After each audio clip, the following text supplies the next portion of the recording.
Alors bienvenue dans un nouvel épisode de Le Temps d'une Coupe. Aujourd'hui nous nous retrouvons à Toulouse Fight Club. Nous allons rencontrer Tom, un boxeur pro. Suivez-moi. Salut Tom, comment tu vas? La forme et toi? Super, ça te dit de nous parler de ton activité Le Temps d'une Coupe? Avec plaisir. Allez, c'est parti. Qui es-tu et que fais-tu du coup? Alors moi je m'appelle Tom Cass, j'ai 24 ans et je suis boxeur professionnel. Je fais du kickboxing et du Muay Thai maintenant.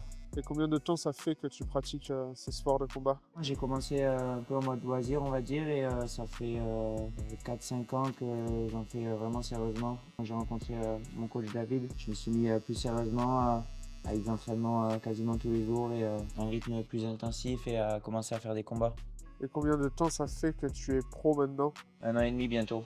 Et ton palmarès, tu peux nous en dire un peu plus? Bah alors en pro là j'ai 9 combats, 7 victoires, donc 4 par KO et 2 défaites. Au total, combat amateur et pro mélangé. J'ai passé les 30 en Thaïlande, justement j'en ai 32 je crois. Je sais pas, 24 victoires. Ok, très bien. Et la Thaïlande, du coup, tu as fait de la boxe thaï, tu y es allé récemment? Je rentre juste là de Thaïlande il y a quelques semaines. J'y suis allé pour boxer et donc là-bas ce qui marche beaucoup c'est la Thaï. J'ai découvert ça et j'ai fait mes combats sans en avoir trop fait auparavant. Et j'ai fait 3 combats du coup là-bas en 1 mois et 9 jours. Je suis parti. Ok, et donc c'était un sacré challenge? J'avais prévu de partir en Thaïlande mais c'est un peu accéléré les choses ce combat.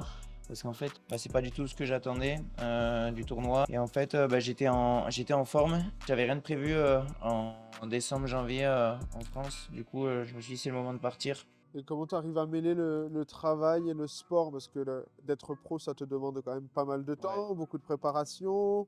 Ouais, c'est vrai que ça demande beaucoup d'investissement. Et moi, j'ai la chance d'être dans une entreprise qui me permet d'avoir un emploi du temps aménagé. Je suis en 25 heures chez Elite Athlète. En gros, je fais 5 heures par jour en moyenne et ça me permet de pouvoir m'entraîner matin et soir. Parce que être pro ne veut pas forcément dire que tu gagnes ta vie Ouais, que de ça, uniquement ouais. avec le sport, Le quoi. kickboxing, c'est pas encore assez développé pour vivre que de ça. Ou alors faut percer quoi. Faut aller dans les grosses organisations et là tu peux en vivre. Ok. Mais pour le moment, j'y suis pas encore. Et ça demande beaucoup de sacrifices aussi, je suppose. Tous les matins, c'est entraînement prépa physique et le soir, boxe. Et donc, ça demande quand même une discipline et l'investissement. Ouais. C'est pas, toi-même, tu sais, c'est pas un sport facile. Sur la fin d'un combat, là où il faut aller chercher quand ça va être dur, si tu es pas mentalement, t'as beau être prêt physiquement, ça va être compliqué. Donc j'ai vu récemment que tu es en Thaïlande, que tu as fait un combat dans la deuxième organisation de Thaïlande. Qui était ton adversaire?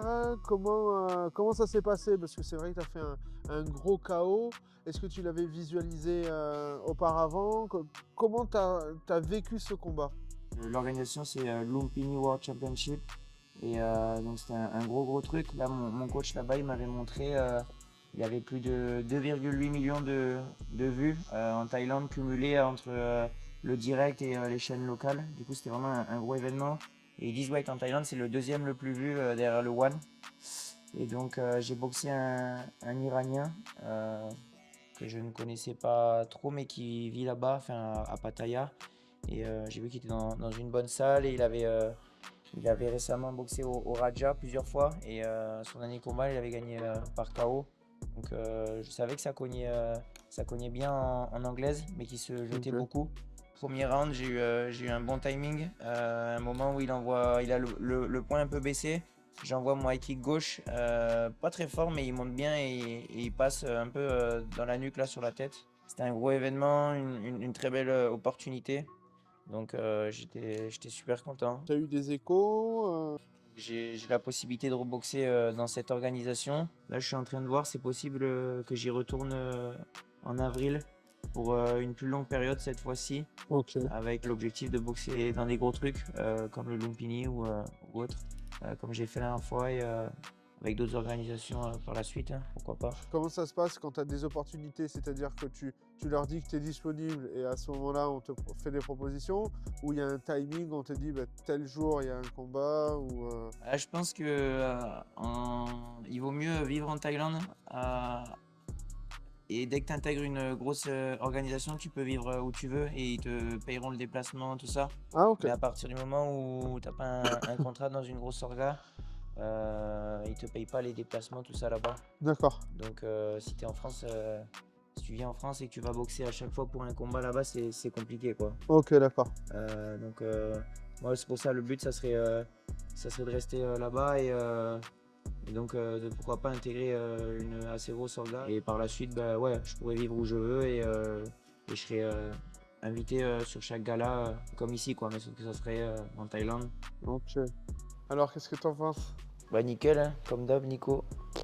Impec. Parfait. Et un dernier mot pour ceux qui nous regardent? N'hésitez pas à donner de la force à Nico, le meilleur barbeur. Merci. Pour ceux qui veulent suivre mon aventure sur les réseaux, n'hésitez pas à me suivre avec notamment mon retour en Thaïlande. Normalement en avril, on va essayer de faire les choses bien là-bas. Allez, parfait. Merci beaucoup.